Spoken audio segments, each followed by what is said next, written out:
Making a sequel to a film that wasn't even that popular to begin with 25 years later was an interesting decision on Disney's part.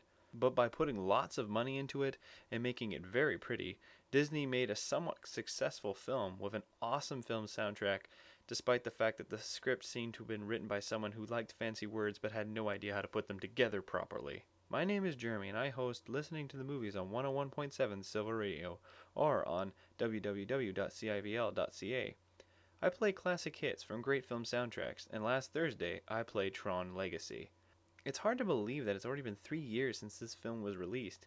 I say that because I saw this film right after I graduated from AI, and I had just gone through literally the worst 3 months of my entire life.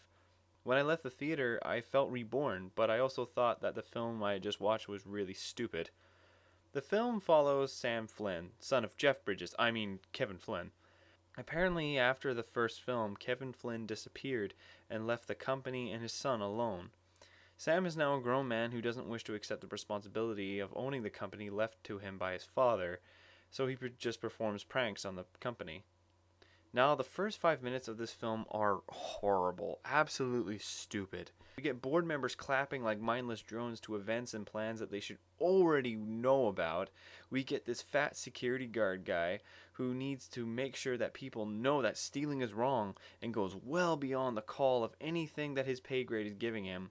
And we also get Cillian Murphy, who is at first a soulless imperialist dick, who suddenly is fine with the fact that his software has been stolen and being given out for free. Also, the fact that the head chairman compliments on the fact that Murphy's father's character, Ed Dillinger, helped build the company and made it what it was, even though, at the end of the first film, Flynn exposed Dillinger as a plagiarist and a fraud. So within these first few minutes, I knew what I was in for. Sure, the film got really cool once Sam got onto the grid, but that's just it. It looked cool. The light cycles, the fighters, the world all looks really nice, but it is lifeless when the story is dry and the characters are just dumb. Tron Legacy in a nutshell is about Sam Flynn trying to get himself, his dad, and Olivia Wilde back to the portal to get home. But the writers desperately tried to make it something more. They went out of their way to make the film philosophical and deep. It tries to reflect on the imperfections of the world and the idea that perfection itself is an impossibility. But all that is just fancy thoughts. None of these thoughts are really executed well, and Guru Flynn just acts like a more classier Lebowski. Of course, the effects are amazing, and I like the end sequence so much that it made me overlook how silly Tron's redemption was. Disney went out of their way to make this film look good. Even Clue is pretty good. Sure, if they had had Weta, it may have been flawless, but I still think it was okay.